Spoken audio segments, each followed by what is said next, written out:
एकादशी व्रत को हरितोष व्रत कहते हैं। भगवान की प्रसन्नता के लिए, हरिजू की प्रसन्नता के लिए एकादशी व्रत रहा जाता है। प्रायः समस्त वैष्णवजन रहते हैं।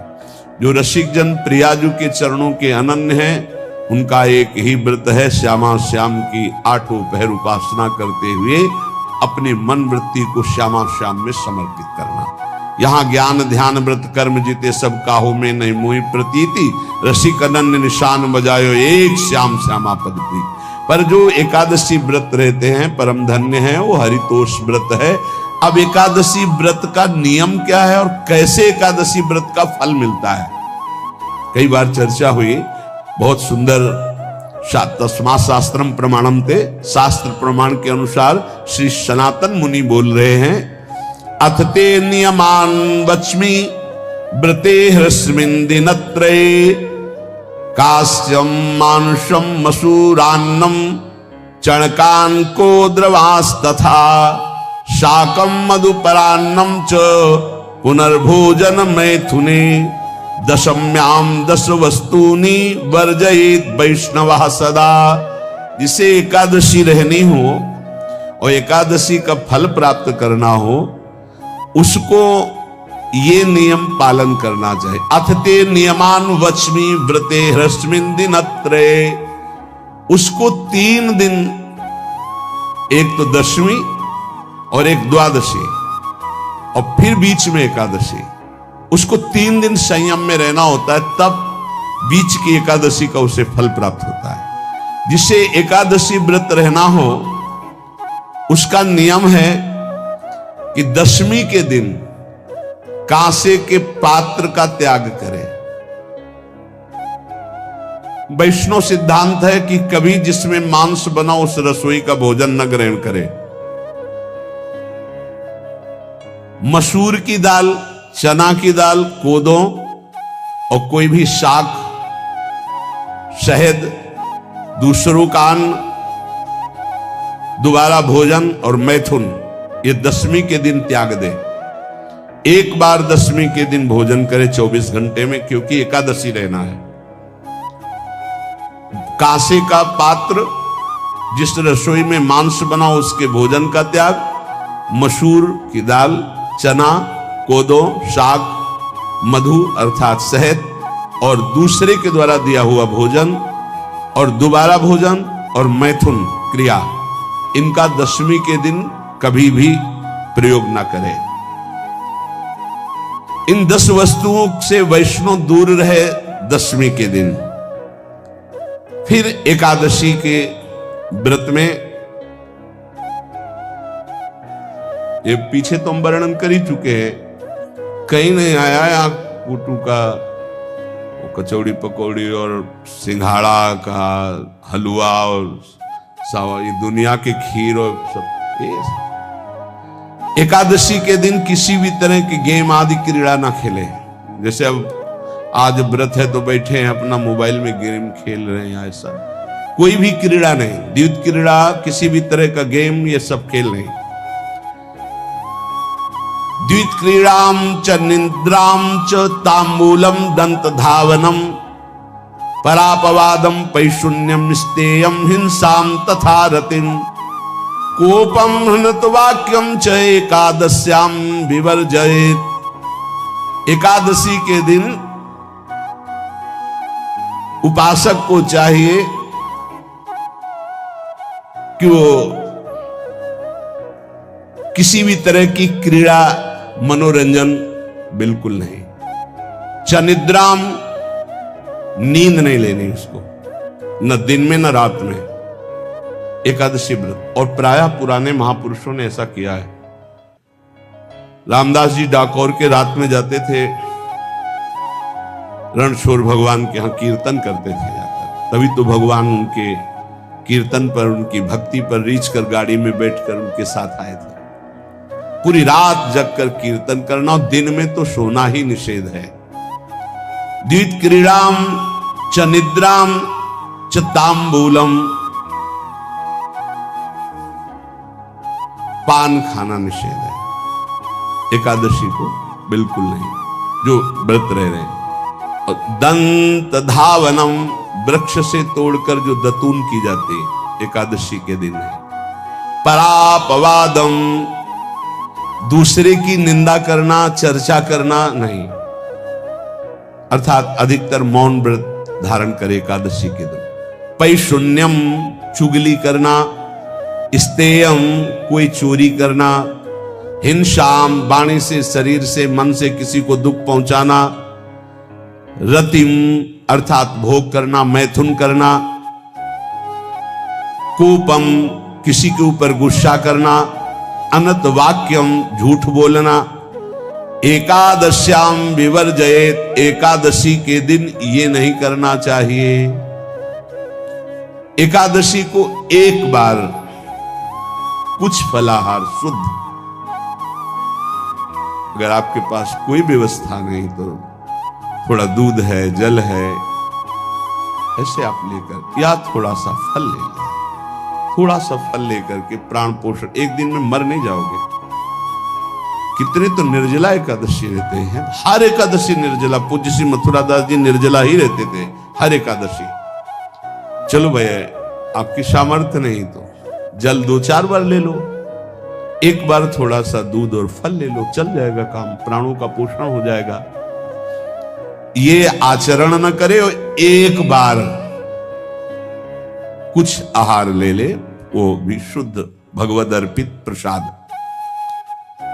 फिर द्वादशी को काश्यम, मांसम, सुराम, छौद्रम, तैलम, वितथ भाषणम, व्यायामम च प्रवासम च पुनर्भोजन मैथुने, अस्पृश्य स्पर्श मासूरे, द्वादश्याम द्वादश त्यजेत। कांस के पात्र में द्वादशी को भी भोजन न पावे। जिस रसोई में मांस बनाओ उसमें आहार न ले। किसी भी तरह का नशा द्वादशी को न करे। शहद न पाए, तेल के बने पदार्थ न पाए, मिथ्या भाषण न करे और बहुत शरीर का व्यायाम न करे, बहुत थकावट वाले कार्य न करे। दोबारा भोजन न करे, एक बार द्वादशी को भी भोजन पवित्र। मैथुन न करे, जिसका स्पर्श नहीं किया जाता ऐसे पदार्थों का स्पर्श न करे, और मसूर की दाल न खाए। द्वादशी को जो इन नियमों का पालन करता है, दशमी द्वादशी ऐसे और एकादशी ऐसे, तब उसे एकादशी व्रत का फल प्राप्त होता है। जो इस पद्धति से ये जो मनमानी है सब नहीं, हर पदार्थ मिल जाएगा आपको फलाहार में। हर पदार्थ हमको बताया गया कि आपको जो चाहो सब पदार्थ फलाहार का। अरे भाई, हरितोष व्रत है तो हरि प्रसन्नता के लिए एक दिन भूखे रहने बहुत आनंद आता है। पहले भगवत कृपा से ऐसी गंगा जल पी करके कुछ दिन, फिर कभी कभी निर्जला एकादशी का भी आनंद। बड़े संन्यास मार्ग में थे तो बड़े संयम से सब शास्त्रीय पद्धतियों का निर्वाह होता था। उपासक को चाहिए कि इन नियमों से व्रत का अनुष्ठान करे, मनमानी आचरण न करे। सबसे प्रार्थना जो एकादशी रहते हो, हरितोष व्रत इसे कहते हैं, भगवान की प्रसन्नता के लिए रहा जाता है, रहना चाहिए। जो अपनी आचार्य परंपरा में है, जैसे जिनका सिद्धांत है, पर रहने का सिद्धांत ये श्री सनत कुमार जी वर्णन, श्री सनक जी महाराज, ये सनत कुमार जी वर्णन की। सनक जी महाराज कह रहे हैं, यदि भगवान का आश्रय नहीं, सत्संग नहीं है, तो इन 4 में से एक हो तो नाश कर देता, फिर चारों हो तो सर्वनाश हो जाता है। यौवनम धन संपत्ति, प्रभुत्व विवेकता, एकैपमप्यनर्थाय किमु यत्र चतुष्टयम। यदि सत्संग नहीं है, यदि भगवद आश्रय नहीं है, खूब धन हो, जवान अवस्था हो, बढ़िया पद मिला हो, प्रभुत्व चलता हो और अज्ञान हो, फिर क्या कहना है? बोले ये चारों जहां मौजूद होते हैं वहां सर्वनाश का खेल शुरू हो जाता है। अगर इनमें से एक हो तो सर्वनाश करने में पर्याप्त है, और अगर चारों हो तो फिर क्या कहना है? यौवनम, जवान हो, धन संपत्ति, खूब रुपया पैसा हो, प्रभुत्व, कोई पद हो, कोई अधिकार हो बड़ा, फिर अविवेकता और अज्ञानी हो तो बोले एक नाश कर देगा, फिर चारों तो नाश ही कर देंगे। अगर सत्संगी है तो ये चारों महान कार्य कर देंगे। क्या यौवनम, जवान है, खूब दूसरों की सेवा, मेहनत पूर्वक धन संपत्ति कमाकर माता पिता की सेवा, परिवार की सेवा। ये माता पिता, हमारा वेद कहता है मातृ देवो भव, तैत्तिरीयोपनिषद, मातृ देवो भव, पितृ देवो भव, आचार्य देवो भव, अतिथि देवो भव, यान्य नवद्यानि कर्माणि तानि सेवितव्यानि नो इतराणि, यान्यस्माकः सुचरितानि तानि तोयोपास्यानि नो इतराणि, ये के चास्माच्छेयाः सो ब्राह्मणाः तेषां त्वया स्नेन प्रश्वसितव्यं, श्रद्धया देयम् अश्रद्धया देयम्, श्रिया देयम् ह्रिया देयम् भिया देयम् संविदा देयम्। वेद कहता है मातृदेवो भव, माता साक्षात हमारी भगवान है। देव हरि को कहते हैं, केशव देव जैसे कहा, हरि को कहते हैं, गोविंद देव, मातृ देव, माता भगवान है। ए धिक्कार है उन पुत्रों को जो अपने माता के द्वारा पोषित किए हुए शरीर से हाथ उठाते हैं अपने माता पिता के ऊपर। नरक में तुम्हारी जो दुर्दशा होगी भोगोगे। एक हमको दिखाया गया दृश्य कि अपनी माता की कोख में लात मारता है, थप्पड़ मारता है, पिता बैठा है उसको लात मारता है, थप्पड़ मारता है, बाल घसीट कर गेट तक माता को ले जाता है। अब इनकी जो दुर्दशा होगी ये बोल नहीं पाएंगे, बता नहीं पाएंगे। ऐसी जगह मारा जाता है कि बस तलकते रहो, कुछ कह नहीं सकते, घोर नरकों की प्राप्ति होती। वेद कहता, तैत्तिरीयोपनिषद, मातृ देवो भव, ध्यान से सुन लो, सत्संग है, ये माता साक्षात भगवान है। अगर तुमने मारा वाह भर करके इसके आंसू गिरे, जितने आंसुओं की बूंद से भूमि के कण भींजेंगे उतने कल्प तक नरक भोगोगे। ध्यान रखना, तुम्हारा कभी यश, कभी कीर्ति, कभी श्री, कभी हिरी, ये कभी तुम्हारे उदय नहीं हो सकती। तुम्हारा सर्वनाश हो जाएगा अगर मां पे हाथ उठाया। पितृदेवो भव, पिता साक्षात भगवान है। देखो भगवान अवतरित हुए तो प्रात काल उठी कै रघुनाथा, मातु पिता गुरु नावहि माथा। आचार्य देवो भव, माता साक्षात भगवान है, पिता साक्षात भगवान है, आचार्य गुरुदेव साक्षात भगवान है।